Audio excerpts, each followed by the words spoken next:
నమస్కారం మిత్రులారా. ఈరోజు మనం శ్రీరామనవమి సందర్భంగా సంపూర్ణ రామాయణం గురించి తెలుసుకుందాం. సంపూర్ణ రామాయణం ఆదర్శ జీవన యానం. మొదటి భాగం బాలకాండ. దైవం మానుష్య రూపేణ. దశరథ మహారాజు పాలనలో అయోధ్య సర్వసంపదలతో తులతూగుతోంది. కానీ సంతానం లేదన్న వెలితి ఆయనను పూర్తిగా వేధించసాగింది. మరోవైపు రావణాసురుడు తన గర్వంతో లోకాలను పట్టి పీడిస్తున్నాడు. బ్రహ్మదేవుడి వరం వల్ల రావణుడికి దేవతల వల్ల మరణం లేదు. కేవలం ఒక మనిషి వల్ల మాత్రమే అది సాధ్యం. అందుకే మహావిష్ణువు దశరథుడికి కుమారుడిగా జన్మించాలని సంకల్పించాడు. జన్మ వృత్తాంతం ప్రకారం పుత్రకామేష్టి యాగఫలంగా చైత్రశుద్ధి నవమి నాడు శ్రీరాముడు జన్మించాడు. రాముడు నీలమేఘ శ్యాముడు, శాంతమూర్తి. ఆయనతో పాటు భరత, లక్ష్మణ, శత్రుఘ్నులు కూడా జన్మించారు. సిద్ధాశ్రమ యాగరక్షణ కోసం విశ్వామిత్రుడు రాముడిని కోరగా దశరథుడు అయష్టంగానే రాముడిని పంపాడు. దారిలో భయంకరమైన తాటకిని రాముడు సంహరించాడు. విశ్వామిత్రుడు రాముడికి వేల కొలది అస్త్రాలను ఉపదేశించాడు. మారీచ బహులను అరికట్టి యాగాన్ని పూర్తి చేశాడు రాముడు. మిథిలా నగరంలో జనక మహారాజు వద్ద ఉన్న శివధనస్సును రాముడు ఎక్కుపెట్టి విరిచేశాడు. లోకమాత సీతమ్మతో రాముడి వివాహం అత్యంత వైభవంగా జరిగింది.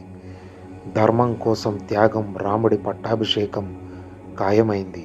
అయోధ్య అంతా పండగలా ఉంది. కానీ మందర అనే దాసి కైకేయి మనసును పూర్తిగా మార్చేసింది. పూర్వం దశరథుడు ఇచ్చిన 2 వరాలను కైకేయి ఇప్పుడు కోరింది. అందులో ఒకటి భరతుడికి పట్టాభిషేకం, రెండవది శ్రీరాముడికి 14 ఏళ్ల వనవాసం. పితృవాక్య పరిపాలనకు కట్టుబడి రాముడు తండ్రి మాట కోసం రాజ్యాన్ని తృణపాయంగా వదిలేశాడు. సీతమ్మ, లక్ష్మణుడు ఆయనను అనుసరించారు. గంగానదీ తీరాన గుహుడు రాముడికి భక్తితో సాయం చేశాడు. భరతుడు వచ్చి రాముడిని బ్రతిమాలిన రాముడు ధర్మం కోసం అడవిలోనే ఉంటానని చెప్పాడు. అప్పుడు భరతుడు రాముడి పాదకులను తీసుకువెళ్ళి సింహాసనంపై ఉంచి రామప్రతినిధిగానే పాలన సాగించాడు. కష్టాల సుడిగుండం దండకారణ్యంలో రాముడు మునులను రాక్షసుల నుండి రక్షించాడు. అగస్త్య మహర్షి రాముడికి దివ్య ధనస్సును, అక్షయ తూనీరాలను ఇచ్చాడు. శూర్పణఖ రాముడును మోహించి సీతమ్మపై దాడి చేయబోగా లక్ష్మణుడు ఆమె ముక్కు చెవులు కోశాడు. దీనికి ప్రతీకారంగా రావణుడు మారీచుడిని బంగారు జింకగా పంపాడు. బంగారు లేడి రూపంలో ఉన్న మారీచుని మాయ వల్ల రాముడు, లక్ష్మణుడు దూరమవ్వగా రావణుడు సీతమ్మను అపహరించి లంకకు తీసుకువెళ్ళాడు. జటాయువు రావణుని అడ్డుకుని రెక్కలు కోల్పోయి కింద పడిపోయాడు. రాముడు సీత కోసం విలపిస్తూ అడవిలోనే వెతకడం మొదలుపెట్టాడు. ఋష్యమూక పర్వతం వద్ద రాముడికి హనుమంతుడు పరిచయమయ్యాడు. హనుమంతుడు రాముడిని సుగ్రీవుడి వద్దకు తీసుకువెళ్ళి అగ్ని సాక్షిగా స్నేహం చేయించాడు. తన భార్యను అపహరించి తనను వెళ్ళగొట్టిన వాలిని రాముడు సంహరించాడు. సుగ్రీవుడికి పట్టాభిషేకం జరిగింది. సుగ్రీవుడు వానర సైన్యాన్ని 4 దిక్కులకు పంపాడు. దక్షిణం వైపు వెళ్ళిన హనుమంతుడు, అంగదుడు, జాంబవంతులకు సంపాతి ద్వారా సీతమ్మ లంకలో ఉందని తెలిసింది. సుందరాకాండ అంటే హనుమత్ వైభవం. రామాయణంలో హనుమంతుడే నాయకుడిగా ఉండే ఘట్టం ఇది.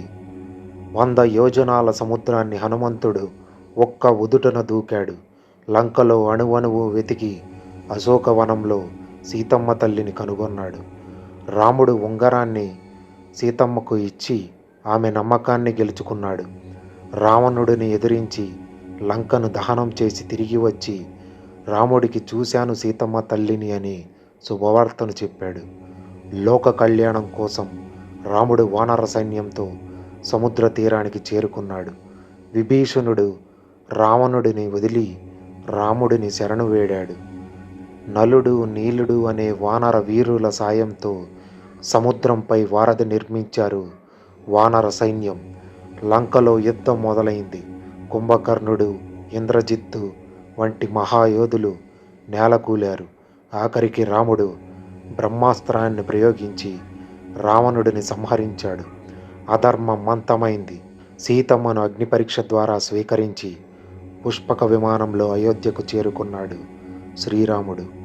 రాముడి పట్టాభిషేకంతో రామరాజ్యం వెల్లి విరిసింది. రాముడు ఒకే భార్య, ఒకే మాట, ఒకే బాణం అనే సిద్ధాంతంతో ప్రజలను పాలించాడు. ఆయన పాలనలో దొంగతనాలు లేవు, వ్యాధులు లేవు. ప్రజలందరూ ధర్మబద్ధంగా జీవించారు. అందుకే నేటికి ఒక ఆదర్శవంతమైన పరిపాలనను చూస్తే రామరాజ్యం అని పిలుస్తాం. రామాయణం మనకు నేర్పేది ఒక్కటే: ధర్మో రక్షతి రక్షితః. మనం ధర్మాన్ని కాపాడితే ఆ ధర్మమే మనల్ని కాపాడుతుంది. రాముడి జీవితం మనకి ఎంతో ఆదర్శమైనది. మీకు ఈ కథ చదువుతుంటే కలిగిన అనుభూతిని ఈ కింద కామెంట్స్లో పంచుకోండి. మీకు ఈ వీడియో కనుక నచ్చినట్లయితే లైక్, కామెంట్ చేసి మీ మిత్రులందరికీ షేర్ చేయండి. అలాగే ఇలాంటి ఆధ్యాత్మిక వీడియోల కోసం మన శ్రీ రమణ మార్గం ఛానల్ని సబ్స్క్రైబ్ చేసుకోవడం మర్చిపోకండి. జై శ్రీరామ్. అందరికీ శ్రీరామనవమి శుభాకాంక్షలు. ధన్యవాదములు. శుభదినము.